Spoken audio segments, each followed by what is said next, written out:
So I tried trading NFTs for 30 days and I lost my shirt. Here are 7 lessons I wish I knew before I started trading NFTs. Step 1. Don't overinvest. I remember Gary Vee talking about 8-bit me, and I was first getting into NFTs and I was like, man, this guy knows everything. This is awesome. So I was like, dude, I'm going to ape into one of these because, well, he's going to be talking on a space about 8-bit me and it's going to go nuts and ham. Yeah, sure enough, it did. I just bought the top. I paid 1 ETH for the junk, and sitting back at it now, I'm down 80%. Now, 1 ETH isn't going to break the bank, but just imagine if it was 100 ETH or 50 ETH. Well, that wouldn't be sitting so pretty. Not only is ETH down in dollar terms, buying an 8-bit me, I would be down 80% in ETH terms. So basically, I would be down like horribly. Second, joining an NFT group and just watching. Just watch it for a day, 2 days. See all the messages come through and see what other people are talking about. It will save so much time. It will save so much money instead of having to look at all these different JPEGs and be like, this is the best one. That's the best one. I'm just going to ape into this, ape into that. Personally, for me, as I stopped and looked into a NFT group and just watched what they talked about and listened to what they did, I started to understand what to look for in an NFT, how to trade these NFTs, some mistakes that they've learned, and things I shouldn't do. And I learned several lessons in those different groups. And the NFT game is actually extremely similar to the DeFi game. They also play the rotator game. Some of the rotator narratives would be like free mints, utility NFTs, GameFi, pixel art, trending memes, anime, just to name a few. And each NFT has their own pros and cons. Just because a PFP NFT doesn't have direct utility like a GameFi NFT, it doesn't mean it doesn't have value. The value is in the holders and how they represent the community. The NFT is what aligns their incentives and allows each community member to look at the NFT and be like, oh, he's one of us. And also the benefit of a PFP over a GameFi NFT is if the game's not popular anymore, that PFP can still be around. Let me give you an example of Axie Infinity. With that game, SLP basically printed to 0 and people stopped playing the game. Now, if you had an Axie as a profile pic, you're kind of like, well, dude, nobody even plays that game. But if you have a CryptoPunk, it's like, oh, dude, that's an OG. It's a tried and true. Okay, cool. Well, you got flex money. Good for you, Johnny. The third lesson I learned is community is everything. If there's no community, there is no project. You jump in a community and it's like dead, then you want to stay away. But other communities, like you just start typing a message, just trying to ask a simple question. And as soon as you send the question out, there's like 10 responses after it. And right when you're about to answer another one, they're already answering the question before you can ask it. That is an active community. That is what you want to look for. Each community is going to have its own niche. Some may cater to people who like that digital flex, and some may be like an exclusive club, and others will be like, you're a misfit, I'm a misfit. This is how we get together, boys. So the value of these NFTs is not in that JPEG. The JPEG is just what represents the community. The community is the value. So going into flipping NFTs, this is the number one lesson I've learned. Use a burner wallet. If you're using a regular wallet with all your funds in it, well, if you sign a malicious contract when you're approving or minting these different NFTs, they can rug your funds. Don't get rugged. Use a burner wallet. The TLDR on a burner wallet is basically it's a junk wallet with not a substantial amount of money in it, just used for trading. Some common tactics of these scams are mint/claim scams. Hey, come claim this new NFT. It's free. No. Be careful. Those are most likely scams, like 99.9999999% of the time. Be careful with those. Those are just malicious contracts. And as soon as you approve it, it's basically approving, yeah, rug all my funds. Second, airdrop scams. Getting airdropped an NFT, and this is like, whoa, it's in my wallet. I can sell this now. No, that's a junk NFT. Leave it alone. When you're approving that transaction to sell that NFT, it's just an approval to spend your tokens. In my opinion, if you feel your burner wallet has been compromised, it's not worth the risk. Use a new one. Lesson number 5, get at least 3 NFTs if you're flipping them. 1 for principal, 1 for profits, and 1 for the moon bag. The reason why this is important, because several times I've bought in one NFT and it'll do a 2x and I'm like, it could do another 10x. I'm not going to take profits. I'm going to hold it. And then it rides all the way back to zero.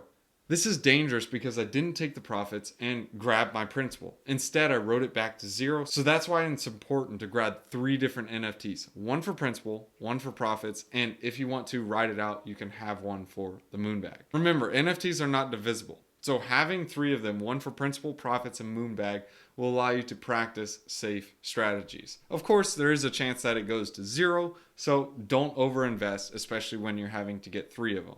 The goal is to have the winners pay for the losers. And you probably are going to lose some money in the beginning. So remember, it's the cost of tuition, and don't overinvest, because if you do, you'll go bust and you won't be able to play for another day. Now let me show you why it's important to have a Moonbag.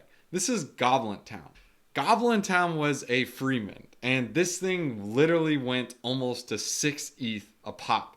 Just imagine minting 3 of these, or just imagine minting 1 of these and just being like, okay, it's 0.22 ETH. I'm just going to sell and take my profits. Well, watching it ride to 6 ETH would make someone pretty salty. So having that Moonbag allows you to get those crazy wins and allow them to pay for the losers. But there is a chance that it still goes to zero. But I'm just explaining to you the power of a Moonbag. Now, next, you need to be aware of the trading fees, royalties, as well as platform fees. Now, if you're trading on OpenSea, you don't have the trading fees, but you do have the royalty. This is Little Pudgies, for example. There's a 5% royalty. That means if you're selling this NFT, 5% is going to the Igloo company. Now, OpenSea in general charges 2.5%. So when trading on OpenSea, 2.5% of the sale is going to go to OpenSea and 5% to Lil Pudgies. Let me show you what this looks like on the blockchain. This is an example of Goblin Town. So as you can see here, when this Goblin Town goblin sold, 1.25 went to the seller, 0.03 went to OpenSea, and 0.09 went to the creators of Goblin Town. The reason why this is important to understand is, imagine if you bought Goblin Town at 1.2 ETH and you're like, 1.25, I'm going to sell it. I made 0.05 ETH. Now, great, whatever. But you have gas fees and you also have these OpenSea and Goblin Town fees. You would actually lose money making that trade.